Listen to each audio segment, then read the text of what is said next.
Back at it again. This time we have a full recipe from start to finish. Let's get to it.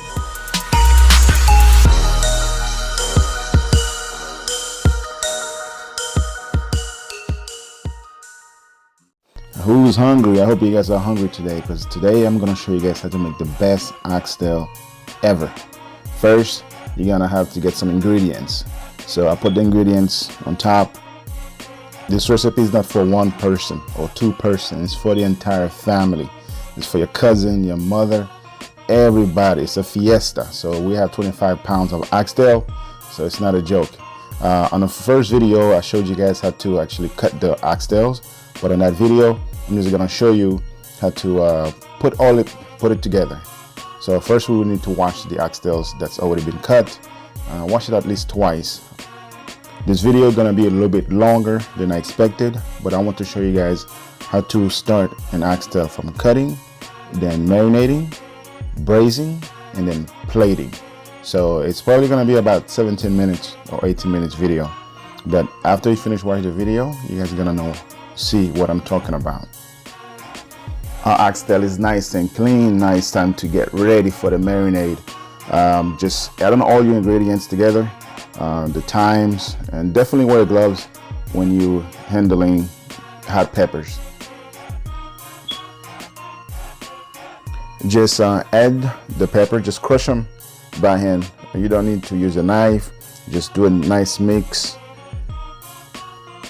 And then now we're gonna add the Epise. Epise is like the holy grail for pretty much all the Caribbeans, especially in Haiti. We added Epise to everything that we're cooking, regardless if it's meat, rice, doesn't really matter what it is. So there's Epise in there. I have another video I'll be posted that will show you guys how to actually make Epise. It's a very easy recipe. It's just all herbs, all organic. You can add about anything you want to it, so far as, you know, onions, peppers, and so forth and so on. Like I said, I have another video sometime this week. So now all the ingredients already incorporated. Wine, you can use any wine. I mean, sorry, not wine, rum. You can use any rum you want to. So any cheap rum will do, because you're cooking with it. So now just do a nice mix everything together. Wrap it with a plastic and then store it in the fridge for at least 1 day. You can leave it longer if you want to, but it's not a require. So after 1 day marinating, now you'll need a hot pan and with a little bit of oil in the pan. Make sure the pan is really, really hot, because you want the oxtail to be nice and seared, not burnt, but nice brown. As I said, you know, I don't create recipe for just one person. You know, I create recipe for an entire family.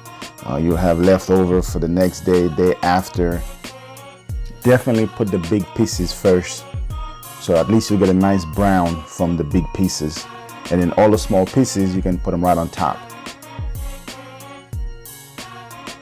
Now that oxtail is nice and brown, you just keep turning your oxtail until you get that satisfaction of sear you're looking for. And like I said, make sure your fire is on a high or high medium, and then look at that glaze, nice. So that's all that flavor is on the pan. So you never want to cook any kind of meat and then switch it to another pan, because you're going to lose a lot of flavors. So with that same pan, that's what we're going to add our liquid. So be ready for that. And make sure, you know, be careful. The pan is hot. I wear gloves, or have a towel at all time. Our oxtail is nice and brown, nice and seared. Now it's time to add the vegetable, celery. You can add onions and carrots, do like a mirepoix if you want to, but for the rest of the recipe, I only add more celery. Even though there's a few onions in there, probably about half an onions or less that's in there. And then you just kind of do a quick stir, make sure the onions, you know, get really translucent into the with the oxtail. It's time for our rum. Let's get it. So now we're adding our rum. Be real careful when you add any kind of alcohol to any food, that you don't pour it too close to the fire, because the bottle can caught on fire, and then that'll be bad. So you don't want that to happen to you. So be really careful. Now just let the fire burn out, let the alcohol burn out, and then we're gonna add the stock to finish it off, and then we're just gonna close it up and then let it do its thing for about 2 to 2.5 hours. You know, you don't want to add too much of braising. So that same liquid that we marinate the oxtail with is the same liquid that we add back to the oxtail. So you definitely don't want to waste that liquid, because that's all flavors. And then we're gonna add the chicken stock to the oxtail. So you definitely want a lot of liquid with your oxtail. So you don't want it to be dry out, and definitely you don't want to keep adding liquid to it in the cooking process.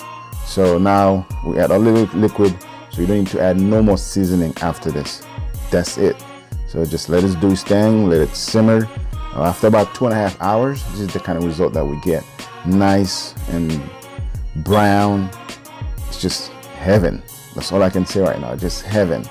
So I wish you guys can actually hear the sounds, or just even taste the smell of it though. So it's a lot of aroma, a little heat, a little sweet, all in between. Now you definitely will need to remove it from the liquid and strain the stock. So you don't want all the excess thymes into your sauce. So you want a clear sauce, just use a strainer to strain the sauce. Part to this recipe, you will need some spinach, red wine, and sweet peas and carrots. So that's gonna be your plating base. So in a pan, just add a little bit of oil. Make sure the pan is hot as always. So you want to have another nice sear to the pan, and add your red wine.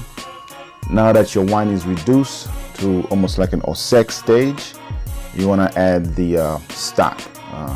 2 cups of the oxtail stock that you cook the oxtail with. And as I say, you don't want to add any more seasoning, because the sauce already have all the seasoning and the wine and all of that. No salt, no nothing need to be added. Second pan, just add some water so we can blanch the carrots for about 2 minutes maximum. So you don't want to overcook your carrots where it turn mushy on you. You want your carrot nice and al dente. After blanching your carrots for about 2 minutes, remove them from the water and get rid of the water, and use the same pan so you can blanch the spinach. Now just add down the sweet peas to your oxtail. The sauce is already reduced by half, so you want a nice thick sauce. You don't want to be too runny, because I mean, you can if you want to, but you know, I like my sauce a little bit on the gravier side. Now our spinach is on the pan, so you definitely don't want to cook the spinach too long. So probably about a minute or less, just enough to wilt it. Now we're gonna add our carrots back into the spinach, do a little quick saute, and then now we're getting ready for the grand finale, is the plating. So plating is very simple, very easy. So you don't have to brainstorming how to plate an oxtail. I'll show you from start to finish. I usually use most of plating on white plate. You can use any color plate you have at your house, so it doesn't really matter. Or if you're doing a buffet style, it doesn't really matter. So the sauteed spinach, I just put on the bottom of the plate, right in the center of the plate, and your oxtail right on top, and then your carrots cross side on top of your oxtail. So with the sauce, you just pour it right on top. Very clean, very simple.